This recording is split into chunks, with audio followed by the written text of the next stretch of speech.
What is up, my friends? Hope everybody is having a pretty good day today.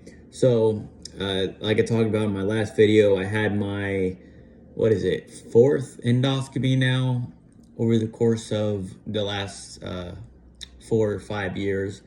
Um, so yeah, first of all, unlike my other ones, I did not sleep at all prior to my surgery. So I was really, really, really tired.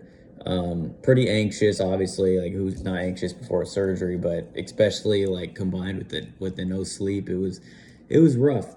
But went in there, got put to sleep. They banged that out. And then I got my results a few days later. Doctor calls me.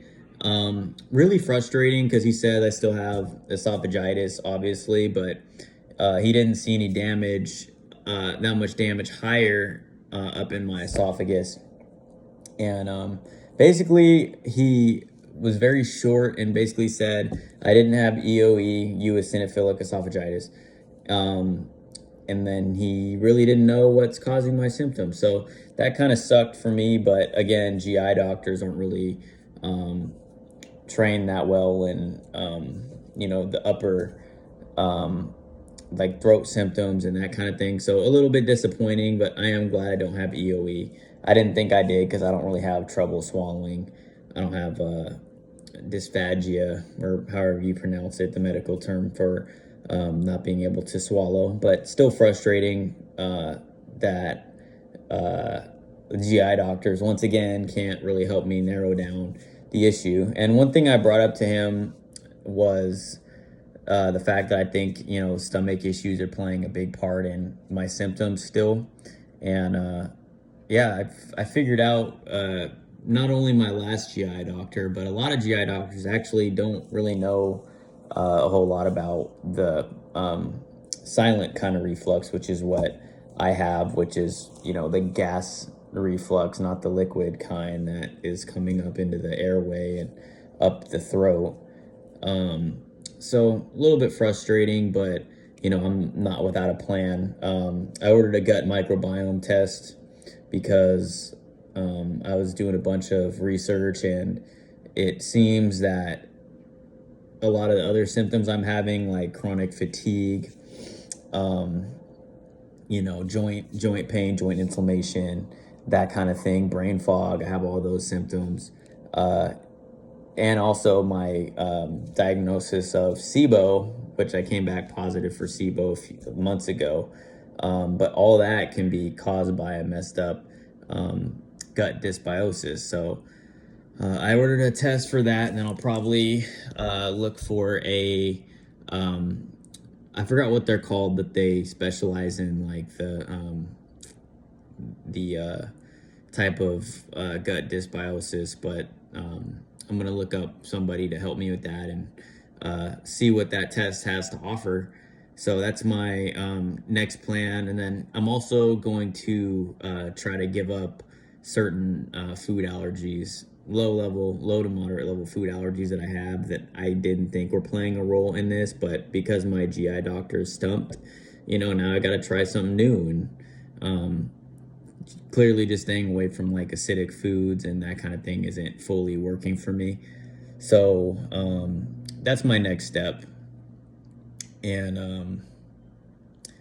so we'll see how that goes, because I know in the past when I did very strict, like only water with meals, and I gave up other kinds of sugary drinks and also food, that I had some good results with that. And over the last week or so, I've been feeling okay. I still have my problem, but it's not bad. But I am trying to put a fucking stop to this. Like, enough is enough. So that's my plan going forward. And then just a reminder to all you guys, when you're dealing with this, a lot of doctors aren't going to be able to help you. They're just going to put you on a PPI and then, hope for the best, fingers crossed. It helps some people. A lot of people, it doesn't fix the root problem. I think for me, it just kind of made my gut issues worse, because when you take away all that acid in your stomach. It makes it a lot harder for foods to be digested, and it makes it a breeding ground really for bad bacteria. So I think that being on a PPI for like 5 or 6 years probably did me a huge disservice, which is fine. But now, we have to deal with what's in front of us, and that has to be the top priority. And that's something I've been trying to tell myself over the last few weeks, is to just focus on the next step. Don't get caught up in how I used to be. Don't get caught up in where I would like to be right now. Just one step at a time, step by step. Walk the 1,000-mile road. That's what I'm doing. So tomorrow I also have an appointment with another naturopathic doctor, and naturopaths have been, they do a bunch of different kinds of testing that a lot of doctors don't do. And I did see some pretty good results when I saw another naturopath earlier. And dietitian has also helped me a great deal too. So yeah, I'm just going to share with them, all my symptoms. And then once I take the gut test, share with them the symptoms, and then hopefully we can figure something out, because it's got to be something. So I'm just happy to be, not feeling like dying anymore, not feeling like my symptoms are literally going to cause me to stop breathing, but at the same time, still annoying. So, yeah, that's my video update, and kind of a short video, but, it is what it is. And just a reminder, if you guys are new to my videos, I've had GERD and LPR for about 6 years. And I say LPR, but really it's more of like silent reflux, where I'm not, because a lot of time we have LPR, you feel the burn and stuff. I don't feel any burn anymore. So yeah, I will start these new diet changes, and if it helps, I will share that with you guys. Because it seems, doing my a lot of the research that I was doing, a lot of people with silent reflux also have gut issues, also have SIBO, also have a lot of low to moderate level allergies. So a lot of these things kind of go together. So yeah, and on that note, one thing I also started doing, and I'm going to do this consistently, and I do feel less bloated when I take these. So I started probiotic. Again, I'm not a doctor. I'm not getting any kickback for this, but I researched like a lot of effective probiotics. There's certain strains. This one I found on Amazon. It's called Zabora probiotic. It has pretty much every good strain that I looked up. People that have saw positive results from probiotics. It showed that that's a good strain of probiotics to have. This one has most of them. I also started taking another GI supplement. This one's Vital Nutrition GI repair powder. So started taking that.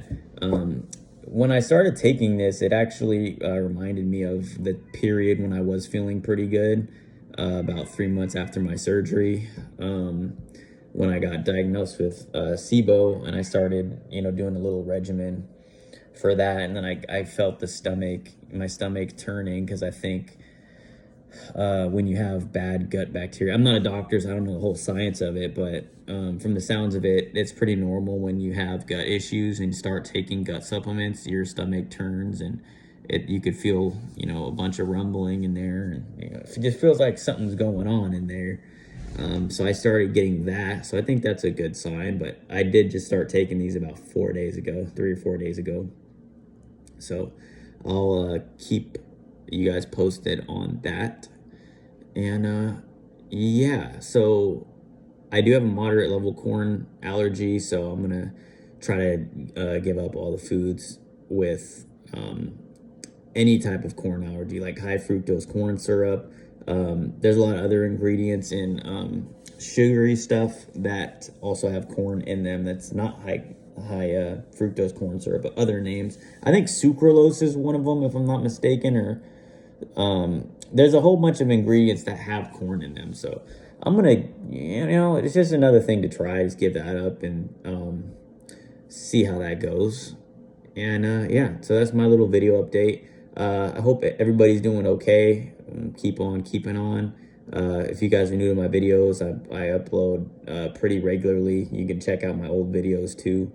And then if you guys have any questions, as usual, just hit me up in the comment section. Again, I'm not a doctor. I'm just a man that's been through a shit ton of suffering and with this condition. And I'm trying to share my whole journey so you guys know that you're not alone. And, you know, that way we can try and help each other out. So keep on keeping on, guys. I'll see you guys on the next one.